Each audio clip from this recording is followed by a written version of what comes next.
নমস্কাৰ সকলোকে পবিতাস cooking tour and ব্লগছলৈ আকৌ এবাৰ স্বাগতম জনাইছো।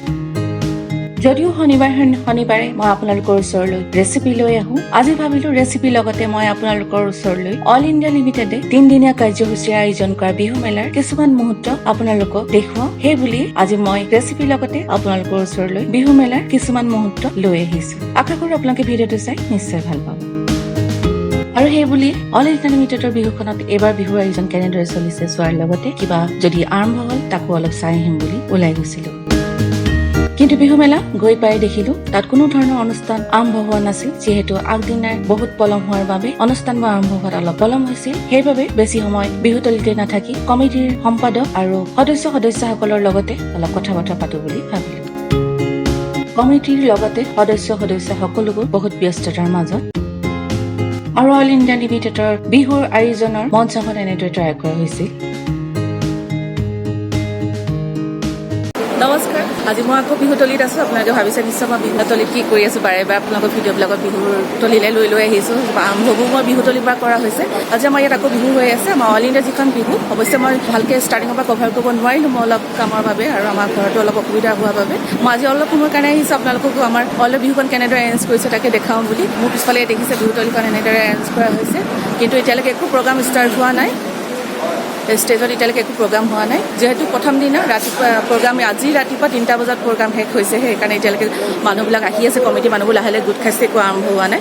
এতিয়া অলপ পাছত গোটেইবোৰ আৰম্ভ হ'ব। মই চবৰে অলপ ক্লিপ আপোনালোকক লৈ দিব চেষ্টা কৰিছোঁ, কিন্তু মই সকলোখিনি সম্ভৱ নহ'ব, কাৰণ আমাৰ অল ইণ্ডিয়া বিহুখনত বহুতেই বেছি ভিৰ হয়, বহুত বেছি ভিৰ হয়।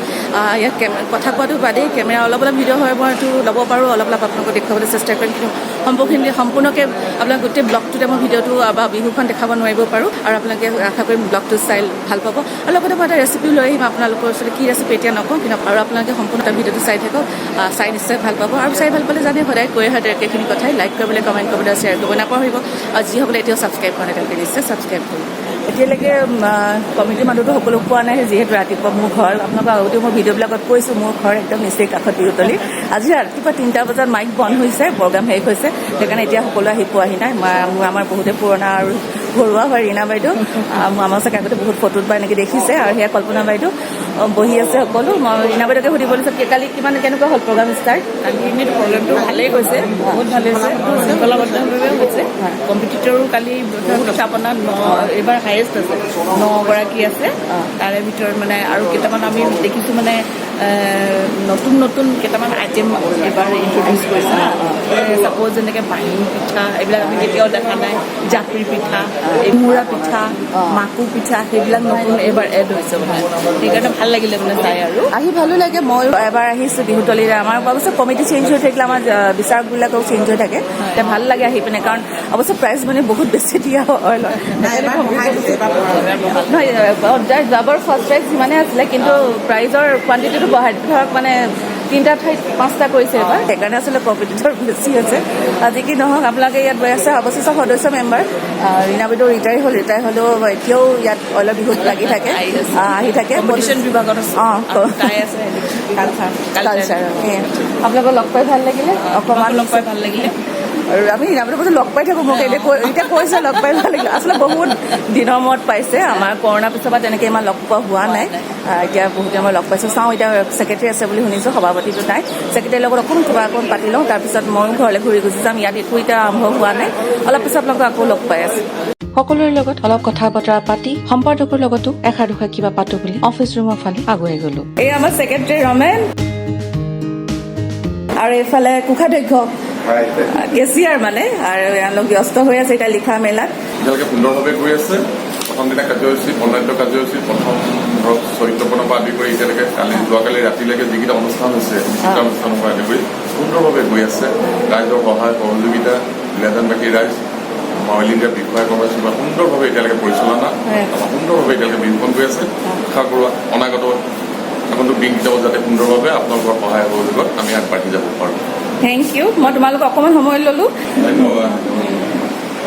বহুত কেইখন অচিনাকি মুখ, সকলোকেতো চিনি নাপাওঁ, কিন্তু বহুত হেঁপাহেৰে তেওঁলোকে মোক পাকঘৰ কামত ব্যস্ত হৈ থকা লোকসকলক ভিডিঅ'ত অলপ দেখুৱাবৰ বাবে মোক পাকঘৰ ফালে এবাৰ আহিবলৈ কৈছিল, আৰু ময়ো তেওঁলোকৰ কথা ৰাখিবৰ বাবে পাকঘৰৰ ফালে আগুৱাই গৈছিলোঁ। এয়া হ'ল আমাৰ পাকঘৰ, অইলৰ যিখন বিহু হৈ যায় তাত হ'ব পাকঘৰ এওঁলোকে বহুত কষ্ট কৰে আৰু এওঁলোক সদায় থাকি যায় আজি ভাবিছোঁ এওঁলোকৰ অলপ মই ভিডিঅ' লৈ যাওঁ এওঁলোককো অলপ দেখুৱাম আৰু এওঁলোককে মোৰ ভিডিঅ'ত হেঁপাহেৰে দেখাবলৈ বিচৰাত ময়ো তেওঁলোকৰ কথা ৰাখিবলৈ দিনে ৰাতিয়ে লাগি থকা মানুহকেইজনকো মোৰ কেমেৰাত মই অলপ সময় বন্দী কৰি ৰাখিলোঁ বহুত কষ্ট কৰি থাকে এওঁলোক সদায় এনেদৰে থাকি যায় বেক ষ্টেজ আৰু বাকী এইফালে আছে কমিটি মেম্বাৰ মই সকলোৰে নাম ভালদৰে নাজানো ভাল লাগিলে সকলোকে লগ পাই অলপ তোমালোকৰ সময় লৈছো একদম মানে আমাৰ খাদ্য বিভাগৰ ইণ্ডিয়া খাদ্য বিভাগৰ সকলো প্ৰচেষ্টা আচলতে হৈ উঠিছে আৰু আৰৰ ব্যক্তি বিমন্থনখনৰ আৰৰ ব্যক্তি এইগৰাকী অবিহনে খাদ্যতে মূল বস্তু এওঁলোকক বেছি ইম্পৰ্টেণ্ট দিব লাগে আমি অৱশ্যে বাকী ষ্টেজত উঠি থকা কিন্তু সদায় উঠিয়ে থাকে হ'ব তেওঁলোককো সন্মান জনাবা এইটো বহুত ডাঙৰ এটা কাম হ'ব তোমালোকৰ আৰু এই ভাইটিৰ নাম কি ভাইটিৰ নাম মই মোৰ নাম শৰৎ কুমাৰ আৰু এইফালে আৰু আপুনি তোমাৰ দুলিয়াজান দাস অনুজ তোমালোকক লগ পাই ভাল লাগিলে আৰু আছে নে কোনোবা ধন্যবাদ তোমাৰ নামটো ভালদৰে কৰা হয় নেকি চব অল ইণ্ডিয়াতে কৰা নেকি অল ইণ্ডিয়া জিন্দাবাদ এয়া আছে আমাৰ কিমান কৌশিক দত্ত বিট্টু ৰায় আৰু এইফালে জেচি ৰাজপুত তোমাৰ বিটুৰা কি কৰে তোমালোকে ইয়াত লাগি আছা এতিয়া হয় ৰিচেপশ্যনত ঠিক আছে ভেৰি গুড লাগি থাকা সকলোৱে বিহু চাবৰ কাৰণে ন লাগি থাকা কৰি থাকা আপোনালোক বিহুৰ শুভেচ্ছা জনালোঁ দুলিয়াজান অইল ইণ্ডিয়া লিমিটেডৰ সমূহ কৰ্মচাৰী হৈ ঠিক আছে তোমালোকক সকলোকে ধন্যবাদ আৰু ভাইটিয়ে কেতিয়াবা বিদায় লৈ আহোঁতেই গেটৰ সন্মুখতে পদ্মা বাইদেউ পালো পদ্মা বাইদেউ অলপ দেৰিকে হ'লেও পালো লগ সকলোৰে পৰা বিদায় লৈ মই ঘৰলৈ বুলি উভতিছিলো আৰু ঘৰলৈ ঘূৰি আহোঁতে মনত এটাই ভাল লাগি আহিছিল এইবাৰ বিহু কমিটিৰ এই সৰু সৰু ল'ৰাবিলাকে পাকঘৰত ব্যস্ত হৈ থকা মানুহকেইজনক মোৰ ভিডিঅ' দেখুওৱাৰ লগতে তেওঁলোকে এইবাৰ সম্বোধনা জনাবলৈ নাপাহৰে বিহুতলিৰ জাষ্ট আহি ঘৰ পালোহি এতিয়া পটাপট ভাত বনাওঁ বহুত দেৰি হৈ গ'ল আপোনাক অকণমান মই অল ইণ্ডিয়া বিহুতলিৰ বিষয়ে অকণমান দেখাব বিচাৰিছিলোঁ সেইবাবে মই ল'ৰালৈকে অকণমান ওলাই গৈছিলোঁ আপোনালোকক যাতে অকণমান হ'লেও দেখাব পাৰোঁ ইণ্ডিয়া বিহুখন অলপ ব্যস্ততাৰ মাজত গৈছে সেইকাৰণে যোৱাকালি অপেনিং ওলাই যাব নোৱাৰিলোঁ সেইবাবে মই নোৱাৰিলোঁ ভিডিঅ' কৰিবলৈ আজি মই পটাপট ঘৰলৈ আহিছোঁ এতিয়া মই ভাত বনাবলৈ আছে এতিয়া মই চিকেন বনাম আৰু চিকেন মই কিহেদি বনাইছোঁ কেনেকৈ বনাইছোঁ সেইবাবে আপোনালোকে সম্পূৰ্ণ ভিডিঅ'টো চাই থাকিব লাগিব বলক তেন্তে মই কি বনাইছোঁ চাওঁ পটাপট মই পাকঘৰলৈ যাওঁ আৰু আজি মই আপোনালোকৰ ওচৰলৈ লৈ অহা ৰেচিপিটো হৈছে মচুন্দৰীৰ সৈতে মুৰ্গী মাংস কেনেদৰে বনাব পাৰি বলক তেন্তে অলপ পলম নকৰি ববিতাছ কুকিং টুৰ এণ্ড ব্লগছত মুৰ্গী মাংস আৰু মচুন্দৰী কেনেদৰে বনাই থাকিছো কিন্তু বনোৱাৰ আগতে মই কি কি সামগ্ৰী ব্যৱহাৰ কৰিম আপোনালোকে লৰালৰি নধৰি লওক যিহেতু মুৰ্গী মাংস মচুন্দৰীয়ে বনাম আৰু সেইবাবে আমি মুৰ্গী মাংস ল'ব লাগিব আৰু মই 1 কেজি লোকেল মুৰ্গী মাংস লৈছো আৰু মাংসখিনি মই এনেদৰে টুকুৰা টুকুৰকৈ কাটি লৈছো আৰু মুৰ্গী মাংসখিনি মই মচুন্দৰী লগত বনাম আৰু আমি বহুতেই জানো মচুন্দৰী দৰবৰ দৰে আমাৰ ব্যৱহাৰ কৰা হয় আৰু সেইবাবে মই ব্ৰইলাৰ মাংস ব্যৱহাৰ নকৰি লোকেল মুৰ্গী মাংস ব্যৱহাৰ কৰিছো কিন্তু আপোনালোকে যদি বিচাৰে আপোনালোকে ব্ৰইলাৰ মাংস ব্যৱহাৰ কৰিব পাৰিব কিন্তু মই আপোনালোকক সাজেষ্ট কৰিম মচুন্দৰী যেতিয়া আমি বনাইছো পাৰিলে আপোনালোকে লোকেল মুৰ্গী মাংস ব্যৱহাৰ কৰিব আৰু মুৰ্গী মাংসৰ লগতে আমি মচুন্দৰী পাত ব্যৱহাৰ কৰিম আৰু মচুন্দৰী পাত মই মোৰ হাতেৰে মই দুমুঠিমান ব্যৱহাৰ কৰিছো যেহেতু মই 1 কেজি মুৰ্গী মাংসত লৈছো আপোনালোকে আপোনালোকৰ জোখৰ অনুযায়ী মচুন্দৰী পাত ব্যৱহাৰ কৰিব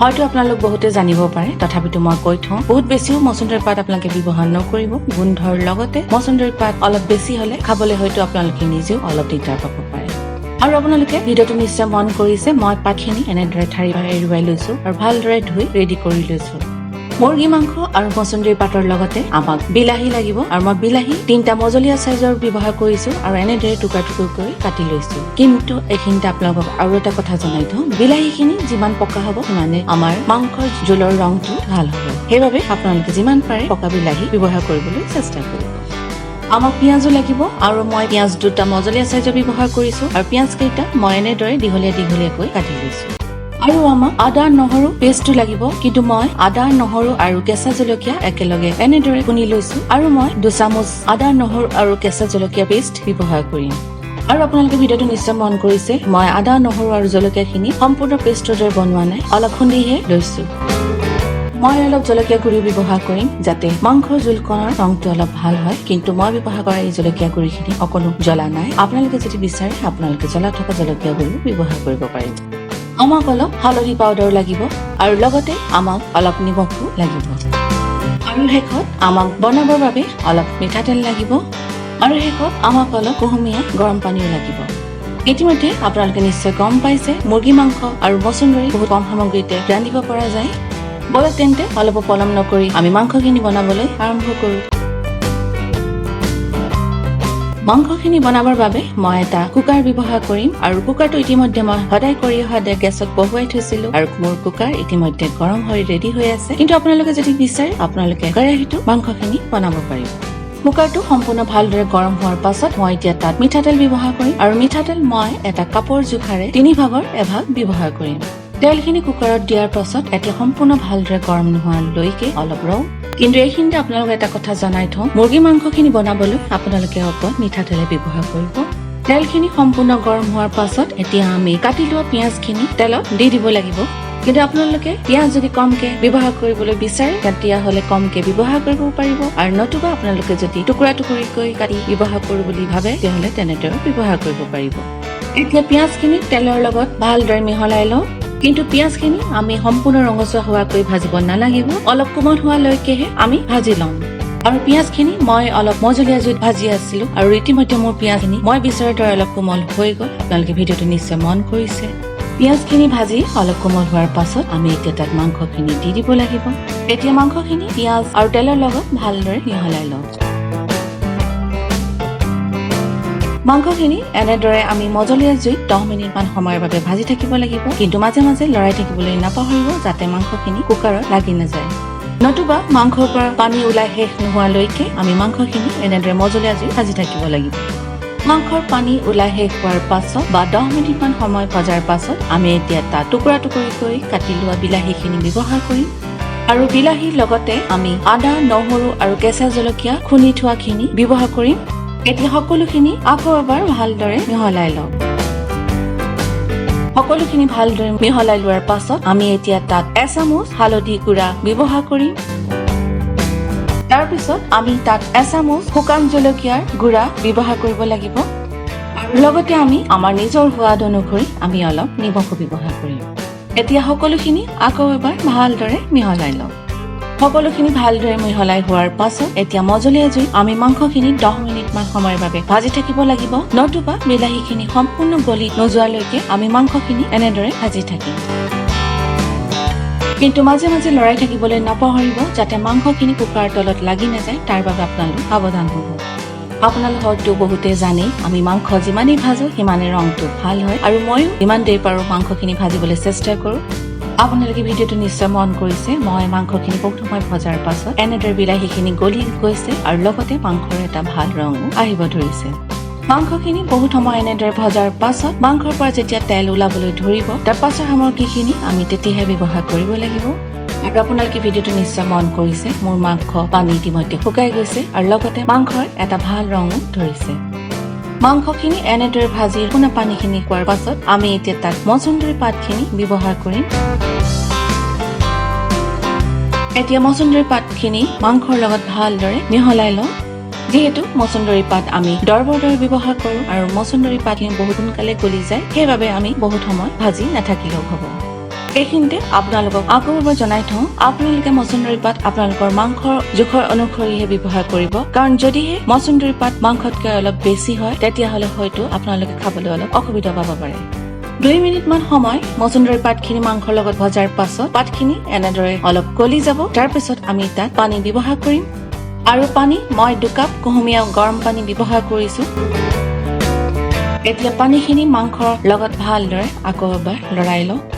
কিন্তু পানীও আপোনালোকৰ মাংসৰ জোখাৰে নতুবা আপোনালোকক কিমান পৰিমাণৰ জোল লাগিব সেই অনুসৰি আপোনালোকে পানী ব্যৱহাৰ কৰিব। মই 1 কেজি মুৰ্গী মাংসত 2 কাপ পানী ব্যৱহাৰ কৰিছো।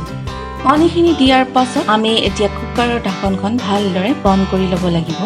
এতিয়া গেছৰ জুইটো অকমান বঢ়াই লওঁ আৰু তাৰ পাছত এটা হুইচেল নমৰালৈকে অলপ সময় ৰওঁ।